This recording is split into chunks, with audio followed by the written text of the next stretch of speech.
कहानी की शुरुआत होती है साल 1720 से, जब एक विशाल जहाज समुद्र के बीच तैरता हुआ दिखाया जाता है। उस जहाज पर एक लड़की एलिजाबेथ खड़ी है जो बड़ी मासूमियत से समुद्री लुटेरों का गीत गा रही होती है। तभी एक आदमी वहां आता है और जल्दी से कहता है, ये मत गाओ, ये समुद्री डाकुओं का इलाका है, उनके मनहूस गीत गाना अच्छा नहीं होता। इतना कहने के कुछ ही पल बाद वहां आता है लेफ्टिनेंट जेम्स, जो समुद्री डाकुओं से सख्त नफरत करता है। वो एलिजाबेथ को घूरते हुए कहता है, हर समुद्री डाकू के लिए सिर्फ एक सजा होती है, मौत। जेम्स की नजरों में लुटेरे इंसान नहीं, दरिंदे होते हैं। उसी वक्त वहां आता है एलिजाबेथ का पिता, जो उस जहाज का गवर्नर होता है। वो गुस्से में कहता है, मेरी बेटी से ऐसे बात मत करो, मैं नहीं चाहता कि उसके दिल में किसी तरह का डर बैठ जाए। गवर्नर और जेम्स वहां से चले जाते हैं और एलिजाबेथ फिर से समंदर की तरफ देखने लगती है, लेकिन तभी उसकी नजर कुछ पर पड़ती है। वो घबराकर चिल्लाती है, कोई है वहां, कोई समंदर में गिर गया है। सब लोग दौड़ पड़ते हैं और उस दिशा में देखते हैं। पानी के ऊपर एक बेहोश लड़का तैर रहा होता है। लोग तुरंत उसे खींचकर जहाज पर लाते हैं और यहीं से शुरू होती है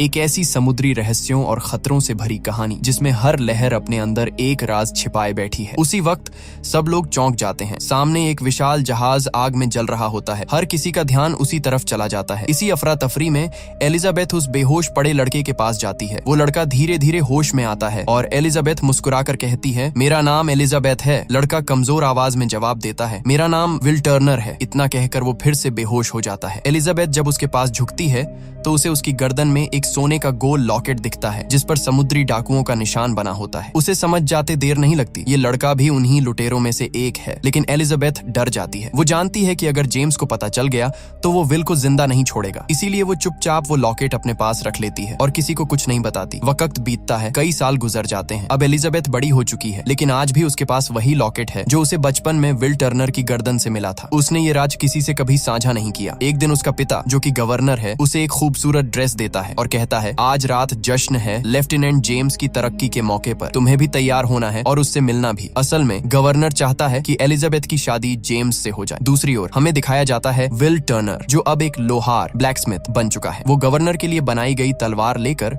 उनके घर आता है। वहीं उसकी मुलाकात होती है एलिजाबेथ से। सालों बाद मिलकर दोनों बेहद खुश होते हैं, लेकिन एलिजाबेथ के पिता को यह दोस्ती पसंद नहीं आती। वो उसे वहां से ले जाकर जश्न में शामिल कर देता है। उधर समंदर के पार एक और रहस्यमयी किरदार की एंट्री होती है। एक टोपी पहने हुए चालाक मुसाफिर जो अपनी छोटी सी नाव लेकर पोर्ट रॉयल पहुंचता है। वो और कोई नहीं बल्कि जैक स्पैरो है, वो नाम जिसे दुनिया समुद्र का सबसे खतरनाक डाकू कहती है। उसी वक्त एक आदमी जैक स्पैरो के पास आता है और कहता है, यहाँ पोर्ट रॉयल में अपनी नाव बांधने के लिए एक सिल्वर कॉइन देना पड़ता है। जैक मुस्कुराता है, अपनी जेब से 3 सिल्वर कॉइन निकालता है और मजाकिया अंदाज में कहता है, लो 3 ले लो और मेरा नाम भूल जाना। इतना कहकर वो आगे बढ़ जाता है और जहाज की ओर निकल पड़ता है। थोड़ी ही देर में वहाँ 2 सिपाही पहुँचते हैं। उनमें से एक जैक से पूछता है, तुम यहाँ क्या कर रहे हो? जैक बड़ी मासूमियत से जवाब देता है, बस चोरी करने वाला था। सिपाही एक दूसरे की तरफ देखकर हंसते हैं। उन्हें यकीन ही नहीं होता कि कोई इतनी आसानी से ऐसा कह सकता है। अब कैमरा किले के ऊपर जाता है जहाँ एलिजाबेथ और लेफ्टिनेंट जेम्स साथ खड़े हैं। जेम्स एलिजाबेथ से अपने प्यार का इजहार कर रहा होता है, लेकिन एलिजाबेथ की ड्रेस इतनी टाइट होती है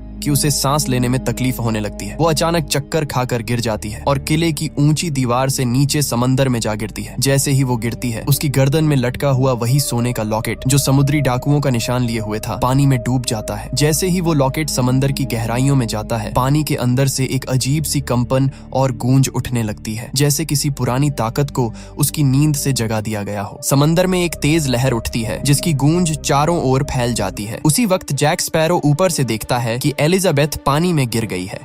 बिना एक पल घुमाए वो समंदर में छलांग लगा देता है। वो तेजी से तैरकर एलिजाबेथ तक पहुंचता है और उसे कंधे पर उठाकर किनारे ले आता है। वो मुश्किल से होश में आती है। तभी जैक की नजर उसकी गर्दन पर पड़ती है, वहीं सोने का लॉकेट जिस पर बना था समुद्री डाकुओं का निशान। जैक हैरान होकर पूछता है, ये लॉकेट तुम्हारे पास कैसे आया? लेकिन इससे पहले कि एलिजाबेथ कुछ जवाब दे पाती, वहाँ पहुंच जाते हैं जेम्स के सिपाही और एलिजाबेथ के पिता। वे बंदूकें तान कर जैक स्पैरो को घेर लेते हैं। एलिजाबेथ जल्दी से कहती है, रुको, इसने मेरी जान बचाई है, इसे छोड़ दो। लेकिन जेम्स की नजर जैक के हाथ पर जाती है। वहाँ बना होता है समुद्री डाकुओं का निशान। वो गुस्से से कहता है, तू एक पायरेट है और इसके लिए सजा सिर्फ मौत है। जैक मुस्कुराता है और अचानक चालाकी से एलिजाबेथ को पकड़कर उसकी गर्दन पर पिस्तौल रख देता है। अब पीछे हटो वरना तुम्हारी कीमती लेडी का क्या होगा मैं नहीं जानता। सब पीछे हट जाते हैं और जैक उस मौके का फायदा उठाकर तेजी से भाग निकलता है। सिपाही उसका पीछा करते हैं, लेकिन जैक अपनी चालाकी और हिम्मत से सबको धोखा देकर भाग निकलता है। वो पहुंचता है एक लोहार की दुकान में, जहाँ वो अपनी हथकड़ियां काटने की कोशिश करता है। ये दुकान किसी और की नहीं बल्कि विल टर्नर की होती है। थोड़ी देर बाद विल अंदर आता है और जैसे ही उसे जैक दिखता है, दोनों के बीच शुरू हो जाती है एक जबरदस्त तलवारबाजी। तलवारें टकराती हैं, चिंगारियां उड़ती हैं, दोनों ही बेहद माहिर तलवारबाज निकलते हैं। लेकिन तभी सिपाही वहां पहुंच जाते हैं। वो जैक को पकड़ लेते हैं और आखिरकार जैक स्पैरो को जेल में डाल दिया जाता है। उसी रात समंदर की गहराइयों से उठती अंधेरी परछाइयां अब पोर्ट रॉयल की ओर बढ़ रही होती हैं। दूर क्षितिज पर दिखाई देता है एक भयावह जहाज जिसका नाम है ब्लैक पर्ल।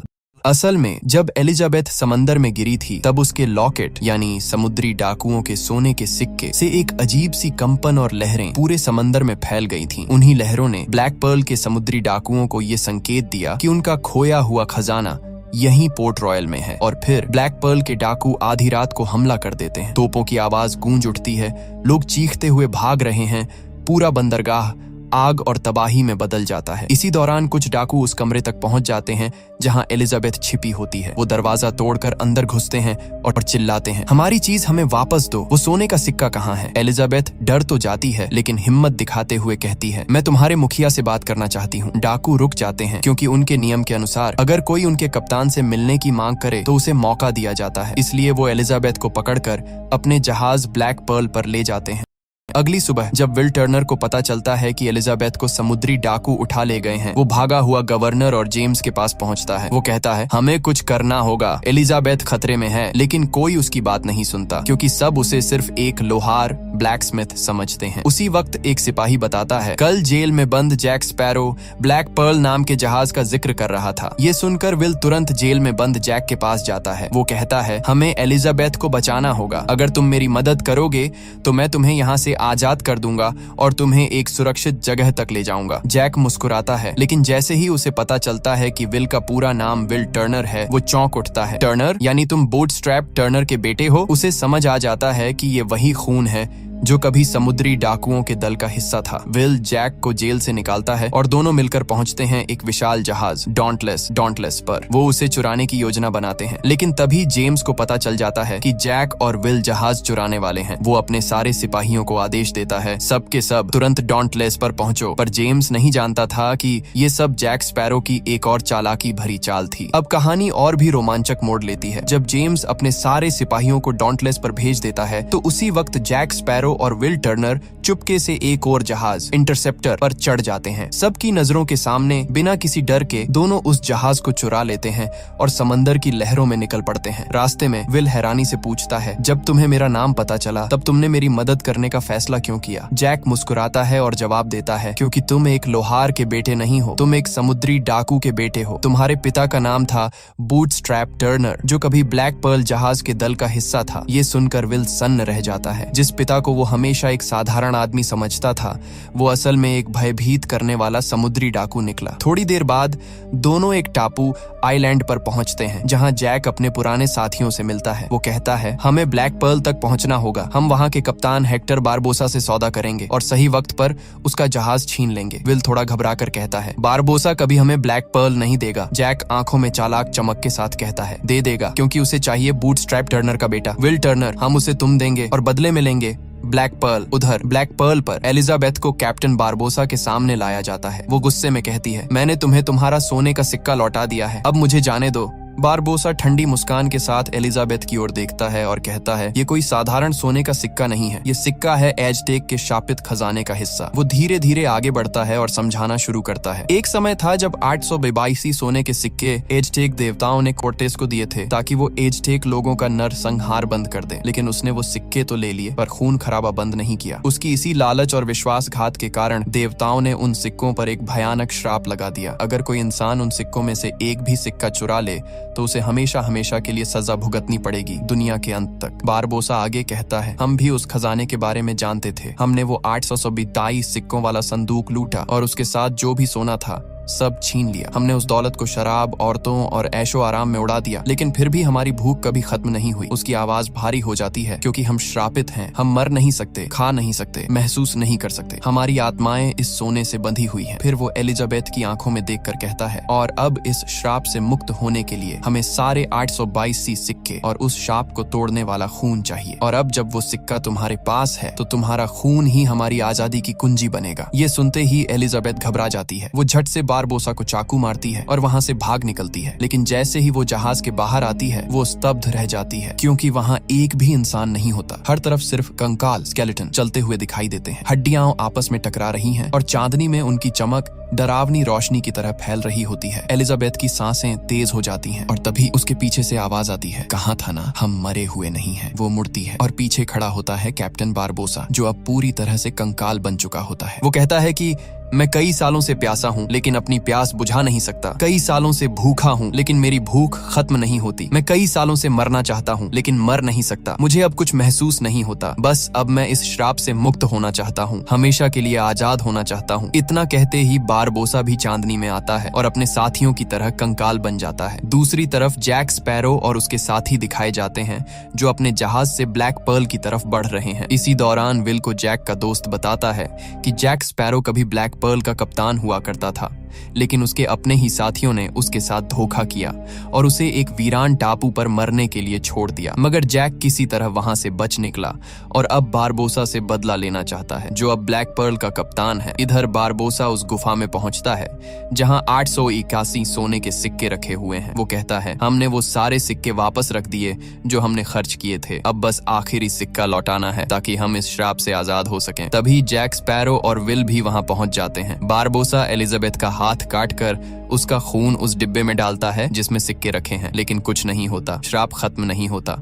बारबोसा समझ जाता है कि एलिजाबेथ बूटस्ट्रैप टर्नर की बेटी नहीं है और गुस्से में उसे थप्पड़ मार देता है, जिससे वो नीचे गिर जाती है। यहाँ बारबोसा और उसके साथियों के बीच बहस शुरू हो जाती है। तभी पानी से विल बाहर निकलता है और चालाकी से एलिजाबेथ और सिक्का लेकर वहां से भाग जाता है। लेकिन बारबोसा के एक साथी जैक स्पैरो को पकड़ लेते हैं। बारबोसा उसके पास आता है और कहता है, मैं ब्लैक पर्ल का असली कप्तान था। तुमने ही मेरे साथ धोखा किया था। खजाना मिलने से पहले ही तुमने मुझे उस सुनसान टापू पर छोड़ दिया था ताकि तुम खुद श्राप से बच सको। लेकिन मैं जानता हूँ कि तुम्हें किसका खून चाहिए। अगर तुम वो खून पाना चाहते हो तो मैं तुम्हें उस इंसान तक ले जा सकता हूँ। तभी बारबोसा का एक साथी आता है और कहता है कि हम इंटरसेप्टर जहाज के करीब पहुंच चुके हैं। वहीं पर एलिजाबेथ और वो लड़का है जिसका खून हमें चाहिए। जैक स्पैरो कहता है, अगर तुम उसे बिना नुकसान पहुंचाए पाना चाहते हो तो मेरे कहे मुताबिक चलो। इस पर बारबोसा जवाब देता है, उसे पकड़ लो। अब वे सब तेजी से इंटरसेप्टर की तरफ बढ़ते हैं, वही जहाज जिस पर एलिजाबेथ और विल मौजूद हैं। उन्हें अब पता चल चुका था कि बारबोसा को विल का खून चाहिए, क्योंकि विल का पिता एक समुद्री डाकू था। दोनों पूरी कोशिश करते हैं कि अपने जहाज को ब्लैक पर्ल से बचा सकें, लेकिन अपनी पूरी कोशिशों के बावजूद वे असफल हो जाते हैं। बारबोसा अब सभी को कैद कर लेता है और उसे पता चल जाता है कि बूटस्ट्रैप टर्नर का बेटा असल में विल टर्नर ही है, जो अब उनके कब्जे में है। इसके बाद बारबोसा सबसे पहले एलिजाबेथ को पानी में फेंक देता है। फिर वह जैक स्पैरो की ओर देखकर कहता है, शायद तुम भूल गए हो, ये वही द्वीप है जहां मैंने तुम्हें पिछली बार छोड़ा था, लेकिन इस बार तुम बच नहीं पाओगे। इतना कहकर बारबोसा जैक स्पैरो को भी समुद्र में फेंक देता है। एलिजाबेथ और जैक फिर से उसी सुनसान द्वीप पर फंस जाते हैं जहां पहले जैक फंसा था। वहां पर जैक का पुराना शराब का जखीरा भी होता है, जिसे अगले दिन एलिजाबेथ जला देती है ताकि धुआं और आग देखकर कोई जहाज उन्हें देख सके। जल्द ही आग की लपटें देखकर एक जहाज उनकी तरफ आता है। उस पर जेम्स और एलिजाबेथ के पिता मौजूद होते हैं। वो दोनों जैक स्पैरो और एलिजाबेथ को उस द्वीप से निकालकर अपने जहाज पर ले आते हैं। वहीं एलिजाबेथ जेम्स से कहती है, हमें ब्लैक पर्ल का पीछा करना चाहिए क्योंकि वहीं पर विल है। लेकिन जेम्स एलिजाबेथ की बात नहीं मानता और कहता है कि हमें अपनी सुरक्षा का ख्याल रखना चाहिए। लेकिन जब एलिजाबेथ यह कहती है, अगर तुम ऐसा करोगे तो मैं तुमसे शादी कर लूंगी, तो जेम्स तुरंत मान जाता है। अब उसका बड़ा जहाज ब्लैक पर्ल का पीछा करना शुरू करता है। कुछ ही देर में वे उस जगह पहुंच जाते हैं जहां ब्लैक पर्ल खड़ा होता है। वहां सारे समुद्री डाकू गुफाओं के अंदर होते हैं जहां सोने चांदी के खजाने और वो शापित सिक्के रखे होते हैं। जैक स्पैरो एक योजना बनाता है। वह जेम्स से कहता है, मैं गुफा के अंदर जाकर बारबोसा से बात करूंगा, तुम अपने जहाज के सैनिकों को तैयार रखना। जैसे ही मैं कहूं तुम उन समुद्री डाकुओं पर हमला करना जो गुफा से बाहर आएंगे। इसके बाद जैक स्पैरो चुपचाप गुफा के अंदर चला जाता है जहां वह देखता है कि बारबोसा का एक साथी विल टर्नर की गर्दन काटने ही वाला होता है ताकि उनका शाप समाप्त हो सके। जैक तुरंत उसे रोक देता है और कहता है, अगर तुम लोग इस श्राप से मुक्त भी हो गए तो भी बच नहीं पाओगे। बाहर डॉन्टलेस जहाज तुम्हारा इंतजार कर रहा है। शाप से आजाद होते ही जब तुम आम कपड़ों में निकलोगे तो जेम्स और उसके सिपाहियों ने तुम्हें मार डालना तय कर रखा है। इसीलिए योजना सीधी है, पहले डॉन्टलेस को जब्त करो। एक जहाज तुम्हारा, एक जहाज हमारे पास, ताकत दोगुनी। मुझे ब्लैक पर्ल का कप्तान बना दो। मैं हमेशा तुम्हारे अधीन काम करूंगा और जो लूट मैं करूंगा उसका 10% तुम्हें दूंगा। समझो कि जैक एक सिक्का उनके खजाने से चुराता है, और अगर वे आखिरी सिक्का भी निकाल दें तो भी उस शाप से वे कभी मुक्त नहीं होंगे। बारबोसा जैक की बात से सहमत हो जाता है और अपने सारे समुद्री डाकुओं को भेज देता है। चांदनी में उनका असली रूप सामने आता है, हड्डियों के कंकाल। रात होते ही वे सोल्जरों पर हावी हो जाते हैं और जहाज का कब्जा कर लेते हैं। वहीं गुफ्त में जैक स्पैरो और बारबोसा के बीच भयंकर टकराव शुरू होता है, मगर बारबोसा अब इंसान नहीं रहा। लड़ाई में दरारें, चिंगारियां और समुद्र की चीखें एक हो जाती हैं। हर कदम पर खतरा, हर मोड़ पर धोखा, और तुम्हें अब या तो जीतना होगा या फिर शाप की काली छाया के सामने आत्मसमर्पण कर देना होगा। बारबोसा को मारा नहीं जा सकता था। लड़ाई के दौरान वह अपनी तलवार सीधा जैक स्पैरो के शरीर के आर पार कर देता है, मगर तभी जैक चांदनी में आता है और सबके सामने उसका असली रूप नजर आता है। वह भी कंकाल बन चुका है, क्योंकि उसने भी उस शापित खजाने से एक सिक्का चुरा लिया था, यानी अब वो भी उन्हीं की तरह शापग्रस्त है। जैक अपने खून से सना सिक्का विल की तरफ फेंकता है। विल उसे पकड़ लेता है। तभी एलिजाबेथ वहां पहुंचती है। बारबोसा फिर से बंदूक एलिजाबेथ पर तान देता है, लेकिन तभी गोली चलने की आवाज आती है, और यह गोली खुद जैक स्पैरो ने चलाई होती है। वही गोली जो कभी बारबोसा ने जैक को दी थी जब उसे उस सुनसान द्वीप पर छोड़ आया था, और जैक ने कसम खाई थी कि वह उसी गोली से बारबोसा को मारेगा। बारबोसा आखिरी सांसों में कहता है, तुमने ये गोली बर्बाद कर दी जैक, पर विल कहता है, नहीं, ऐसा नहीं है, और वह दोनों सिक्के खून के साथ वापस खजाने के बक्से में डाल देता है। उसी पल शाप टूट जाता है। बारबोसा का दिल धड़कना बंद हो जाता है और वह जमीन पर गिरकर मर जाता है। डॉन्टलेस जहाज पर अब सारे समुद्री डाकू फिर से इंसान बन चुके होते हैं, इसलिए वे हार मान लेते हैं। इसके बाद दृश्य बदलता है। पोर्ट रॉयल में जैक स्पैरो को फांसी दी जा रही होती है। विल यह बर्दाश्त नहीं कर पाता और एलिजाबेथ उसके पिता और जेम्स के सामने जाकर कहता है, मैंने कभी नहीं कहा, लेकिन मैं तुमसे बहुत प्यार करता हूँ। ये कहकर वह उस जगह भागता है जहाँ जैक को फांसी दी जा रही होती है और एन वक्त पर उसे बचा लेता है। लेकिन तभी जेम्स के सिपाही चारों ओर से उन्हें घेर लेते हैं। एलिजाबेथ और उसके पिता भी वहाँ पहुंचते हैं और सबके सामने एलिजाबेथ कहती है, मैं भी तुमसे प्यार करती हूँ विल। उधर जैक को पास ही अपने तोते को उड़ता हुआ दिखता है। वह समझ जाता है कि उसके साथी पास ही है, इसलिए वह किले की ऊंची दीवार से कूदकर सीधे समुद्र में जा गिरता है, और तभी लहरों के बीच से ब्लैक पर्ल जहाज दिखाई देता है। उसका अपना जहाज। उसके साथी उसे लेने आ चुके हैं। ऊपर किले में जेम्स विल को माफ कर देता है और एलिजाबेथ के पिता भी दोनों की शादी के लिए राजी हो जाते हैं। अंत में हम देखते हैं जैक स्पैरो ब्लैक पर्ल के डेक पर खड़ा है। हवा उसके बालों से खेल रही है और उसके साथ ही उसे फिर से कैप्टन जैक स्पैरो बना देते हैं, और यहीं से समुद्र की एक नई दास्तान की शुरुआत होती है। ये कहानी पिछली फिल्म के आगे से शुरू होती है, जहां बिल और एलिजाबेथ की शादी का दिन होता है, लेकिन तभी वहां आ पहुंचता है ईस्ट इंडिया कंपनी का चेयरमैन लॉर्ड कटलर बेकट। आते ही वो एलिजाबेथ और विल दोनों को गिरफ्तार करवा देता है, क्योंकि उन्होंने जैक स्पैरो को भागने में मदद की थी। उसके पास जेम्स नॉरिंगटन को गिरफ्तार करने का वारंट भी था, क्योंकि वो अपना काम ठीक से नहीं कर पाया था। लेकिन जेम्स उससे पहले ही समुद्र में कूद जाता है और खुद जैक स्पैरो को पकड़ने के लिए निकल पड़ता है, अपनी नौकरी से इस्तीफा देकर। अब विल और एलिजाबेथ को उनके गुनाह की सजा के तौर पर मौत दी जानी थी, लेकिन अगले दिन कटलर बेकट विल को बुलाता है और उससे एक सौदा करता है। वह कहता है, जैक स्पैरो के पास एक कंपास है जो किसी दिशा की ओर नहीं बल्कि उस चीज की ओर इशारा करता है जो इंसान के दिल में सबसे ज्यादा चाह होती है। वो कंपास मुझे लाकर दो, बदले में मैं तुम्हें और एलिजाबेथ को माफ कर दूंगा। विल एलिजाबेथ से विदा लेता है और जैक स्पैरो को ढूंढने निकल जाता है। दूसरी तरफ जैक स्पैरो अपने जहाज ब्लैक पर्ल पर दिखाई देता है। वह एक अनजान द्वीप से एक कपड़े का टुकड़ा लाया होता है जिस पर एक चाबी की तस्वीर बनी होती है। जैक अपने साथियों से कहता है, इस चाबी से एक डिब्बा खुलेगा जिसमें कोई बहुत कीमती चीज छिपी है, हमें वो चाबी ढूंढनी होगी। लेकिन उसकी बातों से साफ झलकता है कि वह अपने साथियों को बेवकूफ बना रहा है। असल में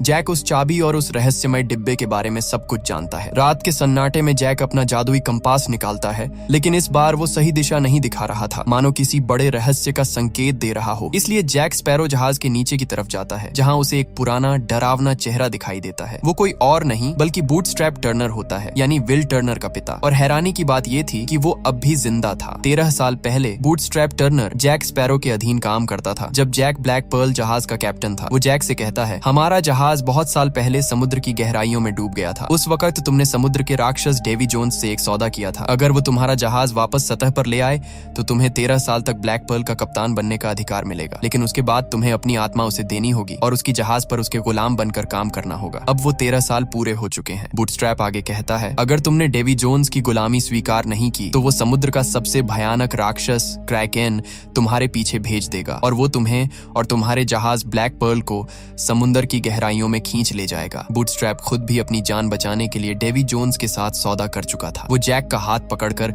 उस पर एक काला निशान बना देता है। इसका मतलब था कि अब डेवी जोन्स हमेशा उसकी लोकेशन जान सकता है और क्रैकेन कभी भी आकर उस पर हमला कर सकता है। ये कहकर बूटस्ट्रैप गायब हो जाता है। जैक अब बुरी तरह डर चुका था। वो अपने साथियों से कहता है, जहाज को तुरंत किसी और दिशा में ले चलो। उसी वक्त बारबोसा का शरारती बंदर, जो अब भी जहाज पर था, जैक की टोपी चुरा लेता है और उसे समुद्र में फेंक देता है। बाद में वो टोपी दूसरे नाविकों को मिलती है, लेकिन जैसे ही उनमें से एक नाविक उसे पहनता है, समुद्र की गहराइयों से क्रैकेन उभर आता है और पलक झपकते ही उनका जहाज निगल जाता है। दूसरी तरफ फोर्ट रॉयल में एलिजाबेथ के पिता उसे चुपके से भागने में मदद कर रहे थे और आखिरकार एलिजाबेथ वहां से भाग निकलती है। उसका एक ही मकसद था, विल तक पहुंचना, ताकि उनकी सजा माफ हो सके। उधर विल एक द्वीप पर ब्लैक पर्ल जहाज को देखता है। जैक स्पैरो उस वक्त समुद्र से दूर था क्योंकि वो क्रैकेन से जान बचा रहा था। विल उस द्वीप की तलाश में निकलता है, लेकिन तभी कुछ आदिवासी उसे पकड़ लेते हैं। ये सब आदिवासी नरभक्षी थे जो इंसानों को ही खा जाते थे। वो विल को अपनी जनजाति के पास ले जाते हैं। वहाँ विल को देखकर झटका लगता है क्योंकि उनका राजा कोई और नहीं बल्कि जैक स्पैरो था। विल हैरान होकर जैक से कहता है, मुझे तुम्हारा कंपास चाहिए। मैं और एलिजाबेथ ने तुम्हें भागने में मदद की थी और अब उसी की वजह से एलिजाबेथ को फांसी दी जाने वाली है। अगर तुम सच में उसे बचाना चाहते हो तो मुझे वो कंपास दे दो। लेकिन जैक चालाकी से मुस्कुराता है और कुछ ऐसा कहता है जो समझ नहीं आता। फिर वो अपने आदमियों को इशारा करता है और विल को कैद में डाल दिया जाता है। वो देखता है कि वहाँ पहले से ही जैक के बाकी साथी भी पिंजरे में बंद हैं, लकड़ी के बने पिंजरों में जो हड्डियों से टंगे हुए थे। वो आदिवासी कहते हैं कि उन्होंने जैक स्पैरो को अपना राजा इसलिए बनाया है